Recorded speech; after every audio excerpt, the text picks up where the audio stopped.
शर्मनाक की बात है। ये भी समझ लीजिए कि गोदी मीडिया आने वाले समय में अपनी औकात पर आ जाएगा, यानी सुधर जाएगा।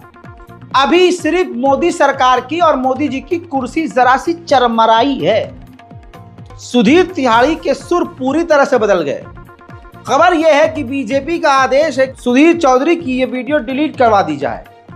इससे पहले डिलीट हो, सुधीर तिहाड़ी का ये वीडियो देख लीजिए। पहली बार वो पत्रकारिता कर रही है। अब जब आप ये सोचिए कि जब आप इनकम टैक्स दे रहे हैं, रोड सेस दे रहे हैं, गाड़ी खरीदने पर 28% जीएसटी दे रहे हैं, पेट्रोल पर एक्साइज ड्यूटी और वैट दे रहे हैं, उसके बाद इनकम टैक्स भी दे रहे हैं, सरकारें ये सारे टैक्स आपसे ये कहकर ले भी रही हैं कि वो इन पैसों से देश में सड़कें बनाएंगी, हाईवेज बनाएंगी, इंफ्रास्ट्रक्चर बनाएंगी, तो फिर इन हाईवेज पर चलने के लिए आपको अलग से टोल टैक्स क्यों देना पड़ रहा है? तो इसका कारण है इन हाईवे और सड़कों को बनाने की हमारी मौजूदा व्यवस्था, हमारा मौजूदा कानून। इस समय हमारे देश में हाईवेज का निर्माण दो तरीके से होता है।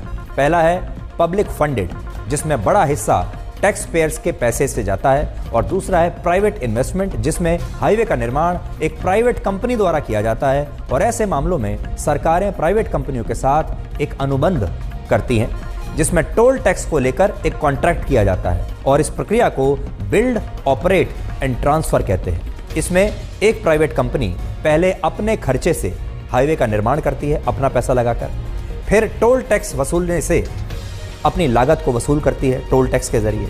और जब ये कॉन्ट्रैक्ट खत्म हो जाता है और जब ये कॉन्ट्रैक्टर या ये प्राइवेट कंपनी अपनी लागत वसूल चुकी होती है, अपना प्रॉफिट भी ले चुकी होती है, तो फिर वो उस हाईवे को सरकार को वापस सौंप देती है। यानी पहले वो बिल्ड करती है, बनाती है, फिर ऑपरेट करती है, खुद उसका संचालन करती है, जिस दौरान वो अपनी लागत निकालती है, अपना प्रॉफिट लेती है, और फिर उस हाईवे को बनाकर सरकार को ट्रांसफर कर देती है। अब ये सरकारी प्रॉपर्टी हो गई और इसमें कोई समस्या भी नहीं है। दुनिया भर में यही होता है, बाकी देशों में भी इस तरह के कॉन्ट्रैक्ट्स किए जाते हैं। समस्या तब आती है जब टोल टैक्स वसूलने का कॉन्ट्रैक्ट 30-30 साल तक चलता रहता है, खत्म होने का नाम ही नहीं लेता, और सरकारें और ये प्राइवेट कंपनियां 5-6 वर्षों में अपनी पूरी लागत वसूलने के बाद भी कई वर्षों तक कॉन्ट्रैक्ट होने के कारण लोगों से ऐसे ही टोल टैक्स वसूलती रहती हैं, और फिर ये टोल टैक्स खत्म ही नहीं होता।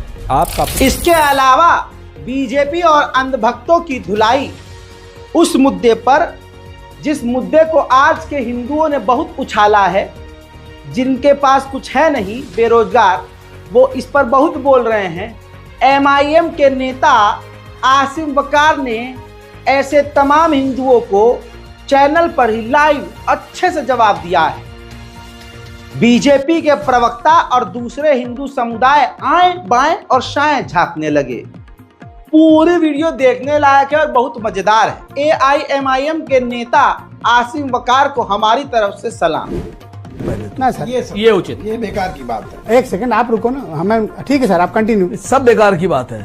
आपकी नजर में तो दुबे जी मुसलमान ही बेकार है। नहीं हमारी नजर में तो सब अच्छे हैं। सर ऐसा ना करो, आप नियम जानते हो। नियम हम जानते हैं। अभी आपने एक बात पूछी थी कि राजा राम भोजनालय जीशान क्यों नहीं चला सकता या क्यों चलाएगा, तो त्रिपाठी जी ने जवाब दिया था। मेरा जवाब सुन लीजिए।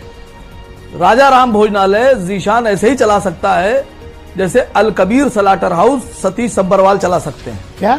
अल Kabir slaughter house beef export, slaughter house Hindu चला रहा है। यस, अरे सतीश सब्बरवाल सही कह रहे हैं, एकदम सतीश सब्बरवाल चला सकते हैं। जिस तरह से Arabian slaughter house food and processing private limited Sunil Kapoor चला सकते हैं। क्या नाम ले रहा हूं सर, अरेबियन। करो हाथ जोड़ के मैं मोदी साहब से गुजारिश करता हूं। खैर मेरे दोस्तों, विकास भी देख लीजिए भारत का। हाल ये हो गया है कि अब ट्रेन को भी रास्ता दिखाना पड़ रहा है कि पटरी आगे से कहीं टूटी तो नहीं है। आते जाओ, लाओ भाई लाओ, आ गया, बढ़ते रहो बढ़ते रहो। जिस मोदी जी ने कहा था कि भारत में बुलेट ट्रेन चलाएंगे, वहां पर अब रेलगाड़ियां हमारी साइकिल होती जा रही हैं। और भाई साहब, मोदी जी ने कहा था, भाइयों बहनों, मेरा ख्वाब है हवाई चप्पल वाला जहाज में बैठे। हालात ऐसे हो गए कि हवाई चप्पल छोड़ो, स्पोर्ट शूज पहनने वाला अमीर आदमी भी अब ट्रेन तक में ठीक से नहीं बैठ सकता। ट्रेनों के हालात ऐसे हो गए हैं।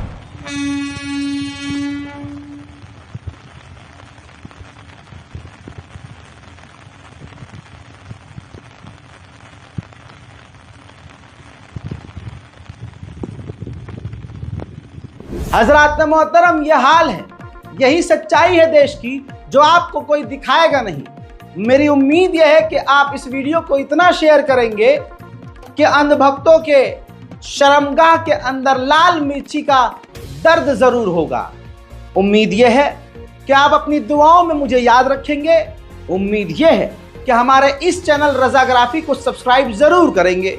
उम्मीद आपसे यह भी है आखिरी कि ये दूसरा मेरा चैनल है रजाग्राफी अनस्क्रिप्टेड, इसको जरूर सब्सक्राइब करेंगे ताकि भविष्य में अगर कोई इस चैनल के साथ छेड़खानी हो तो दूसरा प्लेटफॉर्म हमारे पास मौजूद हो। जय हिंद।